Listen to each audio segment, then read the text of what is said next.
collect sufficient information for follow-up. And despite this gross underreporting, FDA stated there were 3 times more adverse events reports follow-up for Gardasil than all other vaccines combined before COVID. FDA stated the public has been misled and misinformed about the risk and benefits of the HPV vaccine. And to that end, I am here on behalf of Chris to raise awareness to help others. Our website, GardasilHPVTruths.com, has much documented information, including 90-plus studies. Thank you for listening. Thank you, Ms. Tarsell. I would ask all the witnesses to speak right into your microphones there so we can hear you. Next witness is Mr. Eric Stein. He's the Marketing, Communications, and Programs Specialist for Families Fighting Flu. He's here today to talk about his sister, Jessica. Mr. Stein.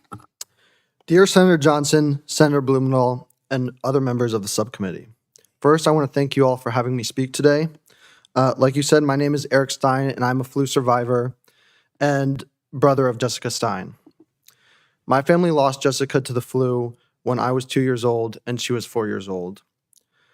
I have a photo here of Jessica and I together when we were both alive. We went to preschool together, and in early January of 2002, there was a virus going around our school. Both Jessica and I got sick and missed a couple days of school, but we ultimately both recovered and returned to school like everything was normal. When we came back to school, we were doing everything as normal, going to classes, going to birthday parties, going to hang out with our friends. And my mom now tells me, and she reflects, that Jessica, after this happened, did start to need a nap in the afternoon, which was unnormal for her, but nothing that we were too concerned or alarmed about. In late January, Jessica seemed to relapse. She had mild fever, she was vomiting, she was becoming dehydrated, and after a couple of calls to our pediatrician, they told us to walk, not run, to the hospital and get her checked on.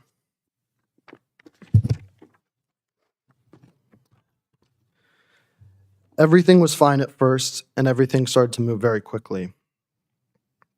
A pediatric cardiologist was called in to check on Jessica's heart, and while he said that it was enlarged, but it was beating strongly, and everything was fine.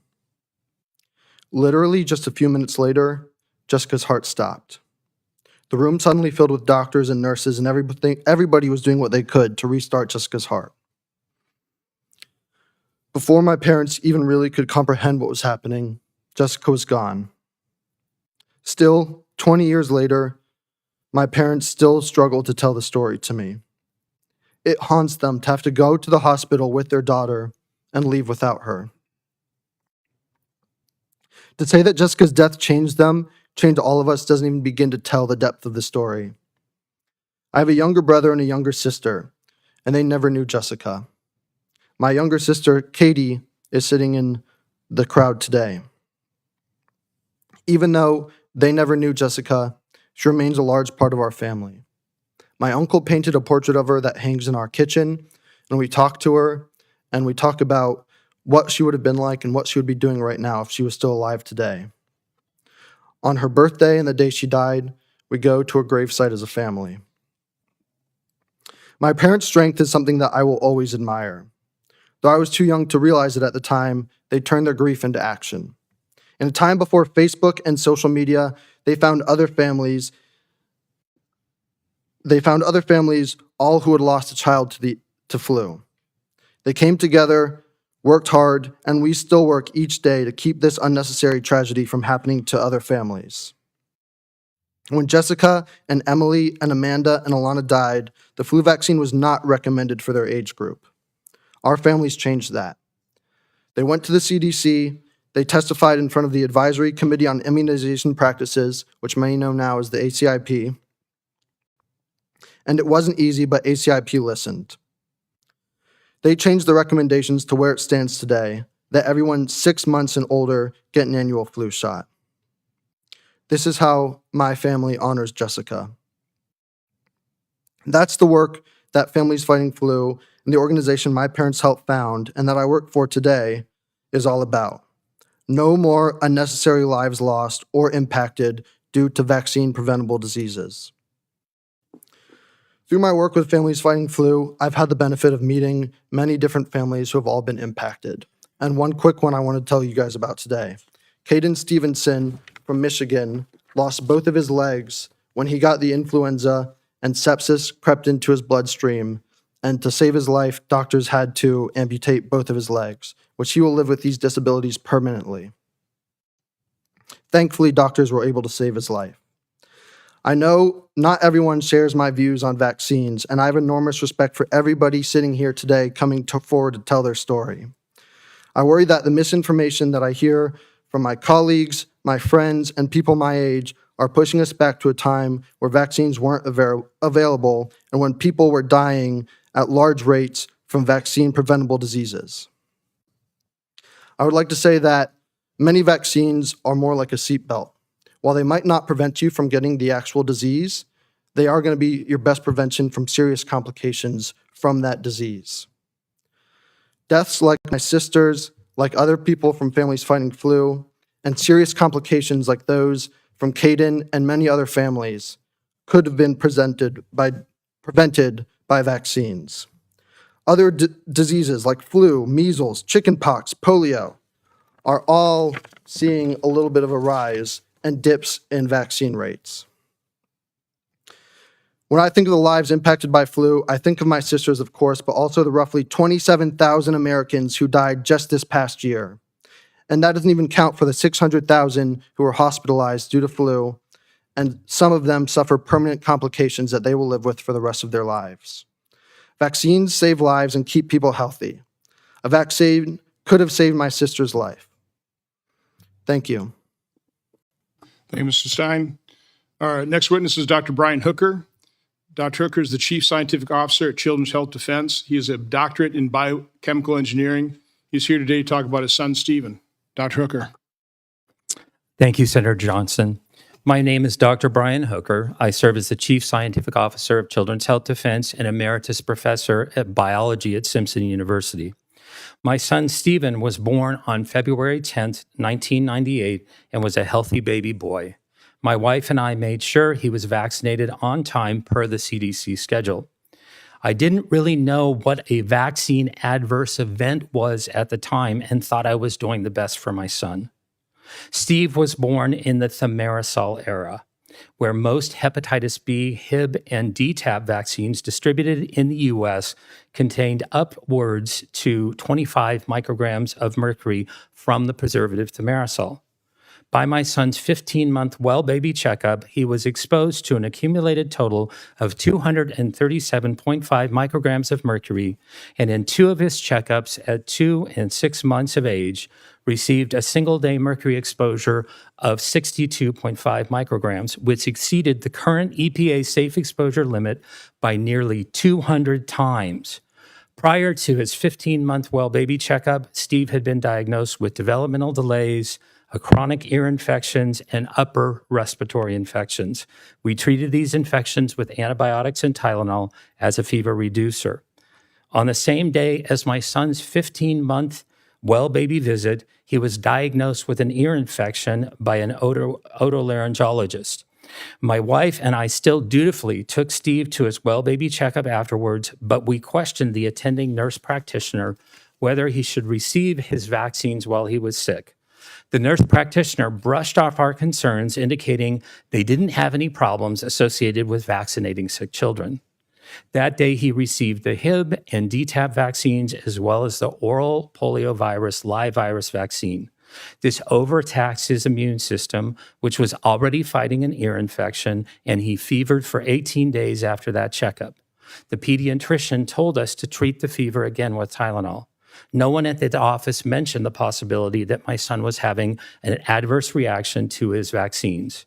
After his fever, he very quickly and severely regressed. He stopped talking altogether. He did not respond to his name. He lost all joint attention, would constantly stare into space, and even lost his ability to walk unassisted for the first 3 months following vaccination. His bowel movements were either explosive diarrhea or debilitating constipation. At his 18-month checkup, he was diagnosed with full-blown autism by the same pediatrician who gave him all of his vaccines.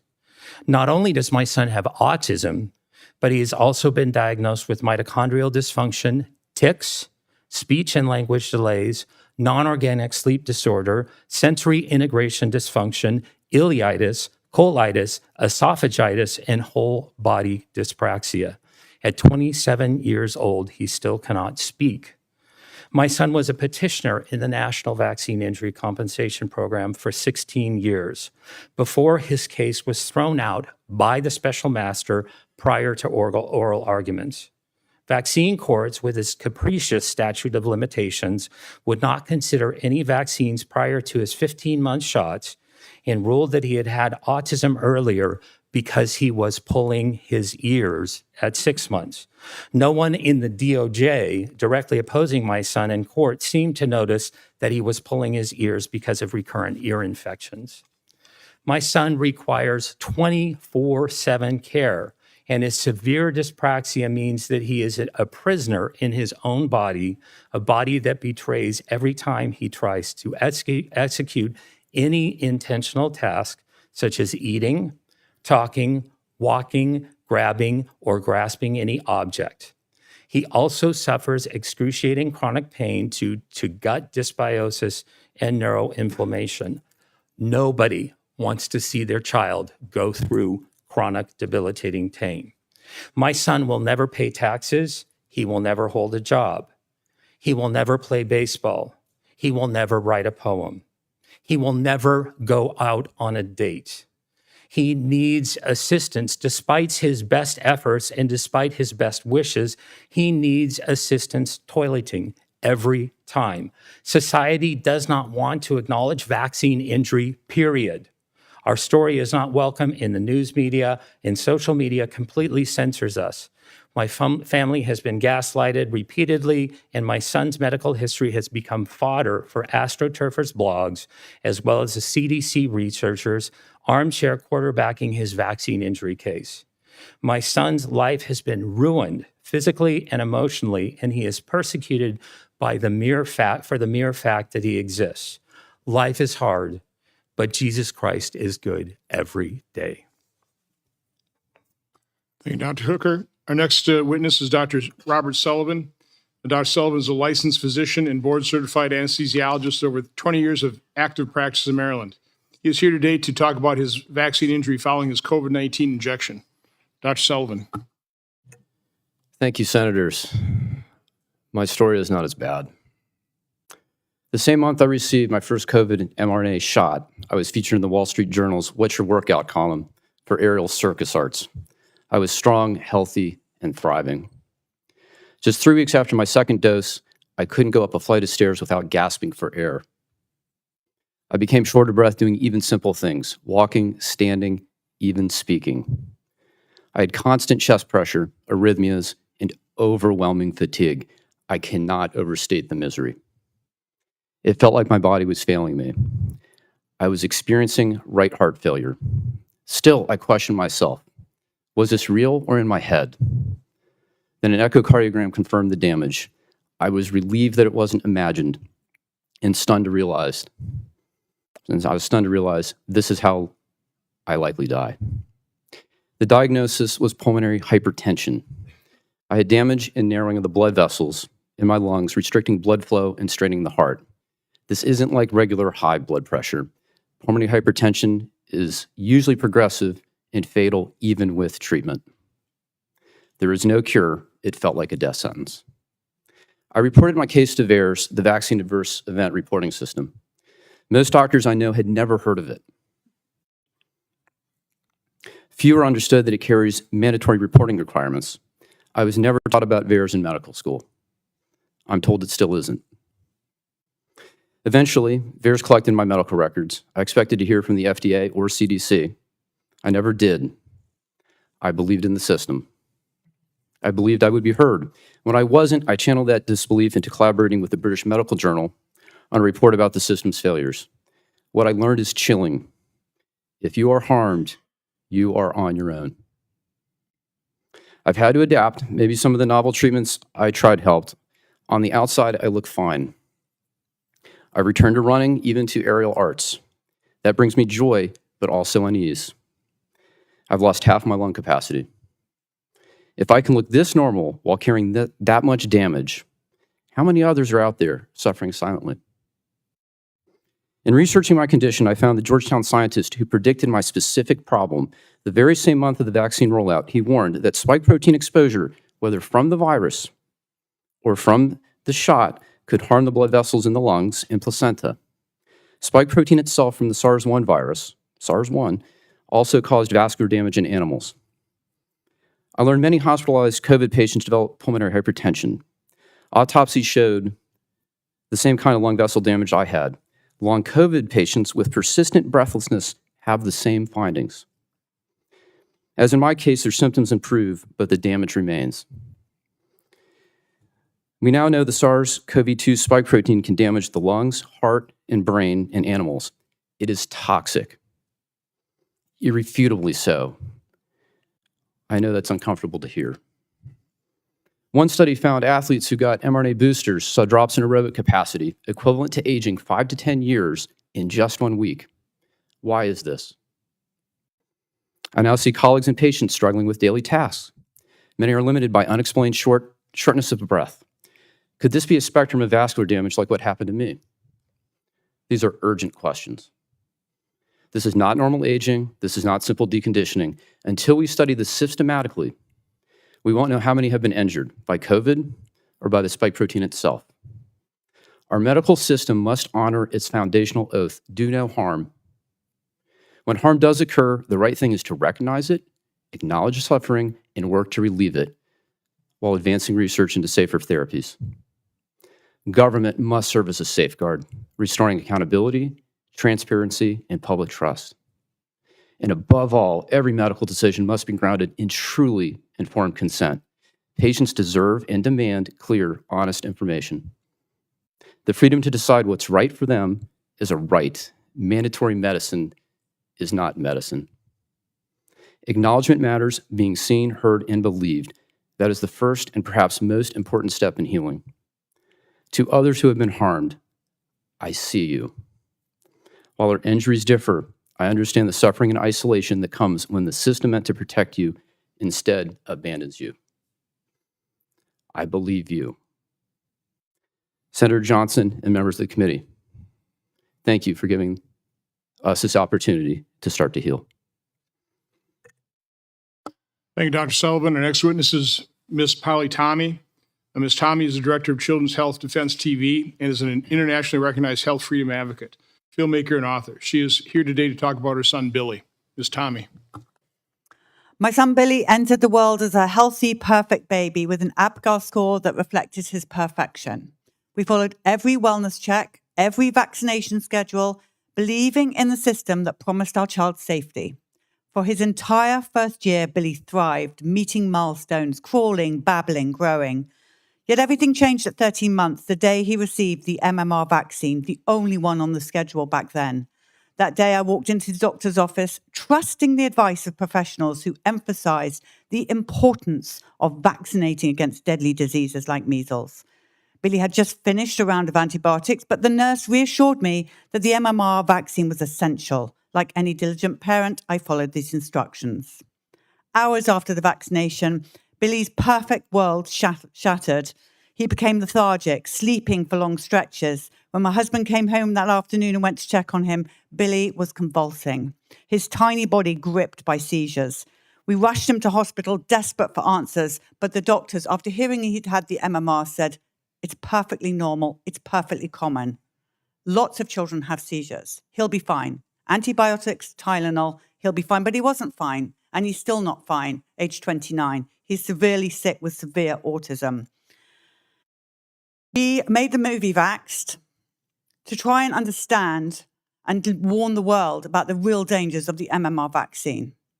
I even vaccinated my child after I had Billy because I was so pro-vaccine and so into the system. Just the MMR was the problem. But then we got out on the bus. We took a bus and we traveled around America, listening to parents around America, what had happened to them when they vaccinated their children. And what we saw was utterly horrific.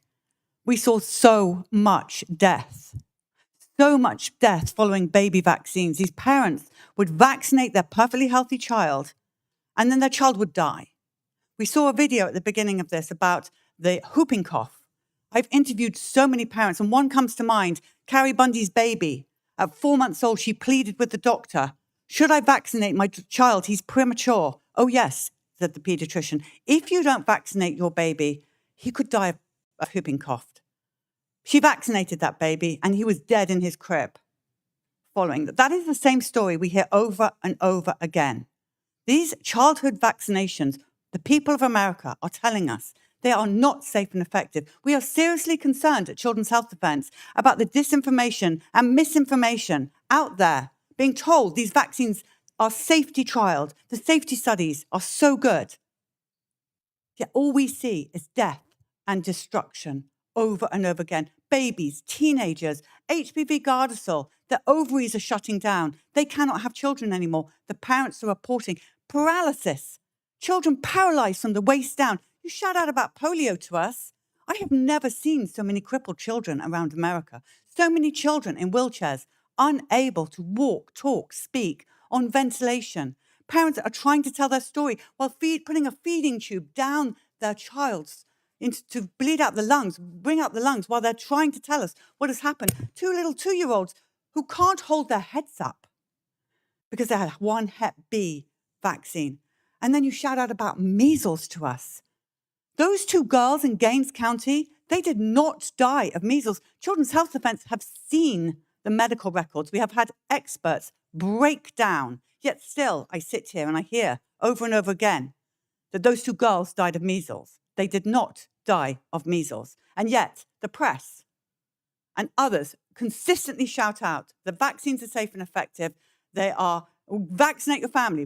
We all vaccinated our families.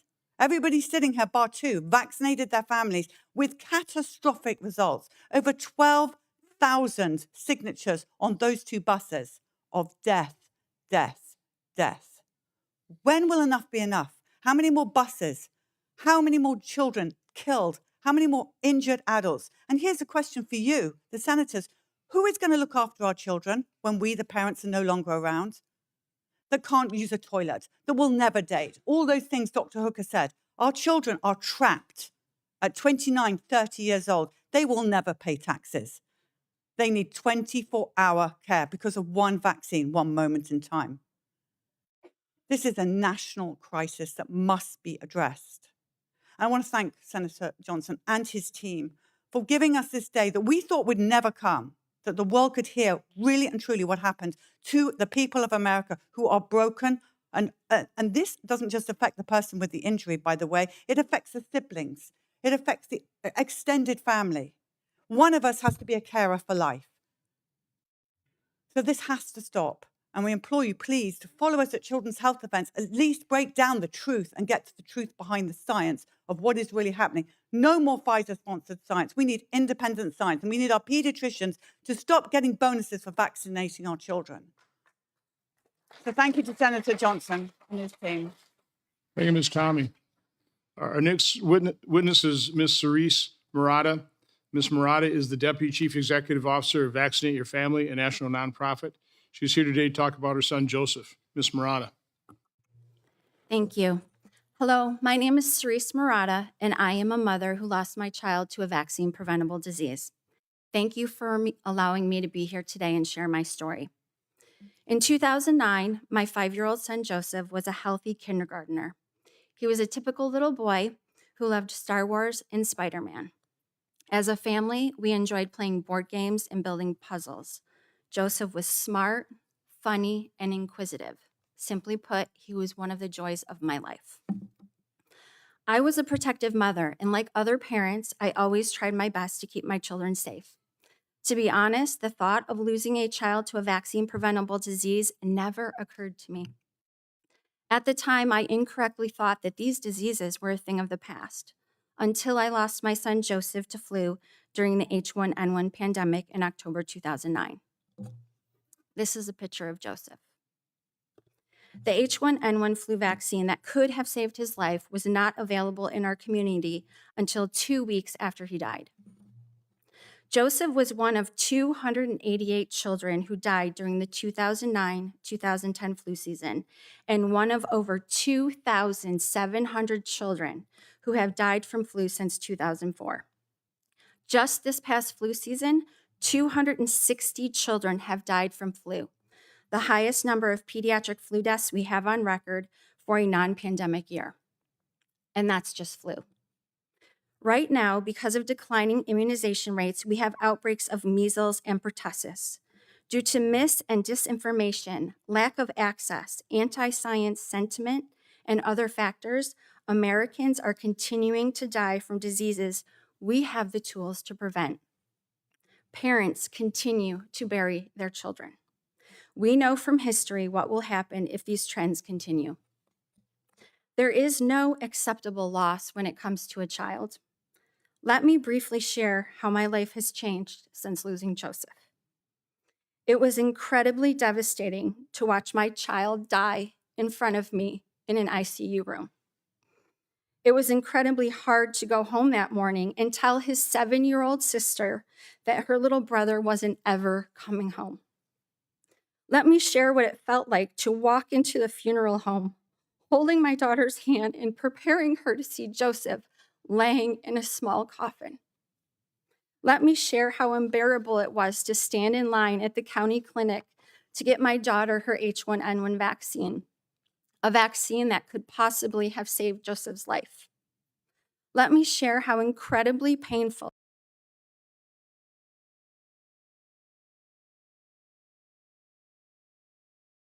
it has been for my family each and every day to remember that Joseph will never graduate college, get married, or have a chance to contribute to her here. Now multiply that by thousands of other parents who have lost a child to a vaccine-preventable disease over the years, and the thousands more that are at risk if people don't have access to science-based, factual information about vaccines, vaccine safety, and vaccination services. Sadly, Joseph's story is not unique. I personally know many other parents who have lost their children. Maureen lost her 2-year-old son, JJ, to flu. Katie lost her infant, Callie, to whooping cough. Yeah, I'm not sure I can listen to these people who come here about the remote giving children vaccines after what we hear. I don't know if they're paid shills or what their deal is here, but it does sound like they're the ones who are really acting it out the most. They're like crying on the stand, crying as they testify, and it's like, I mean, like that they're really here on a mission. I mean, I know there are people who make reasonable arguments that, there is now that people don't die from that we used to die from. It really takes a level of, the ability to have discernment, to have a discrimination, which, the word discrimination means like discernment. It does not mean that you're a racist, The word discrimination means you need to be a critical thinker, to think yourself, and do the thing which these would-be masters fear the most, and that is do our own research. And if you look at what was done, these people arguing to try to, get people to give their kids vaccines. I don't know if I can listen to it, Sorry. Here we go. Here's Ron. Hi. Her experience in the medical field. She's here today to talk about her son, Corbin. Ms. Cordingly. Chairman Johnson, Ranking Member Blumenthal, members of the subcommittee, thank you for the opportunity to share my story, the story of how our lives were shattered in an instant and the nightmare we now live every day. I mute my mic.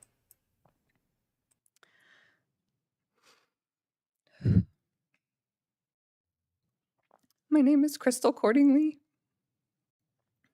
I'm a mother of 5, and this is about my son, Corbin D. Cordingly.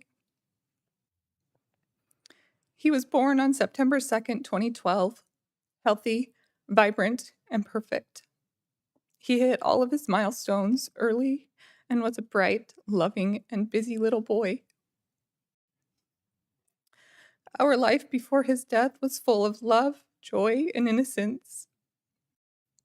I am a scientist and fully believed in the safety and effectiveness of vaccines. I never questioned them. I thought I was protecting my children by following the CDC's vaccination schedule.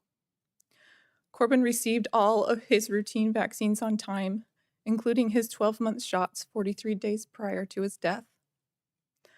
On October 18, 2013, I took him in for a combo flu shot that would be administered in 2 doses.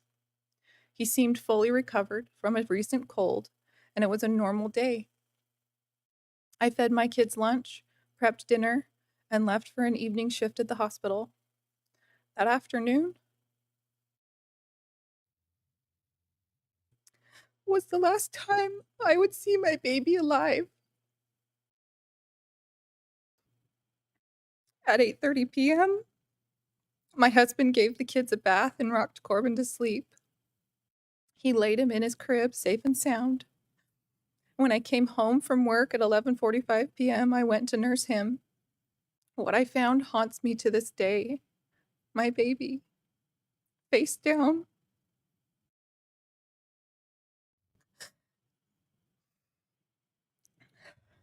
Fists clenched, arms stiff straight to his side, body stiff and unresponsive.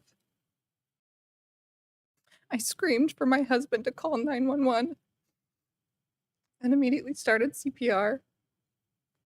When I opened his mouth, his tongue was stiff with rigor mortis and his lungs gurgled with broken down lung fluid as I tried to breathe life back into him. I knew. The paramedics arrived within minutes, but it was too late. At the hospital, after what felt like a lifetime of trying to revive him, the ER doctor called time of death. My world shattered. How could this happen? He was healthy. Nothing else was different that day, except the flu shot. I repeated it over and over to every medical professional. He got his flu shot this morning, but no one would ever consider it. I was brushed off, told it couldn't have been the vaccine. I was gaslit into believing some babies just die. But no, they don't. Not like this. I held my son's foot in the hospital until it went cold in my hand.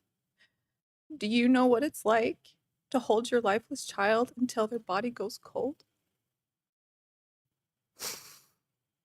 I prayed so hard he'd wake up that I became physically ill. His lung fluid soaked my jacket, and I've never been able to wash it. It's still in his laundry basket, along with all his other dirty clothes, untouched. Days later, I called to cancel his follow-up flu shot and told the pediatrician Corbin had died. Her immediate response was, "I don't believe the shot had anything to do with it." The medical examiner said the same, even after I asked her to send out testing. A month later, she admitted she forgot. When she finally did send tests, none of them had anything to do with determining whether the flu shot played a role in his death. Still searching for answers, we did every genetic test available. Myself, my husband, and our daughter. All clear. 2 years later, I submitted Corbin to a research study. They tested his brainstem and hippocampus. The lead researcher called me personally shocked. She said the damage and scarring she saw was typical in SIDS cases, but Corbin wasn't an infant. He was 13 months old, and he was perfectly healthy. Damage, not defects, not abnormalities, damage to his brain. Despite the pediatrician denying the vaccine's role to my face, I found a note in Corbin's records that she had filed a VAERS report just days after his death. She never told me. The report said, "The parents will not be contacted." She also suggested I continue vaccinating my other children and offered hospital observation after each dose. Why offer observation if vaccines are safe? I was never given informed consent. I was never told about the lack of long-term safety studies. I was never told about the ingredients like polysorbate 80 or the fact that true placebos were never used in many vaccine trials. I was given a simple sheet saying to expect a fever and use Tylenol. I wish someone had warned me. I wish I had been told to research the vaccine inserts, to look deeper, to look at the history, the true history. I wish I had the chance to fight for his life in the hospital or given any kind of chance. I speak today not only to honor Corbin's memory, but to urge you to ask the hard questions. Parents deserve the truth. We deserve real informed consent because no parent should have to live the nightmare I do. To all the parents listening, you can never unvaccinate, but you can wait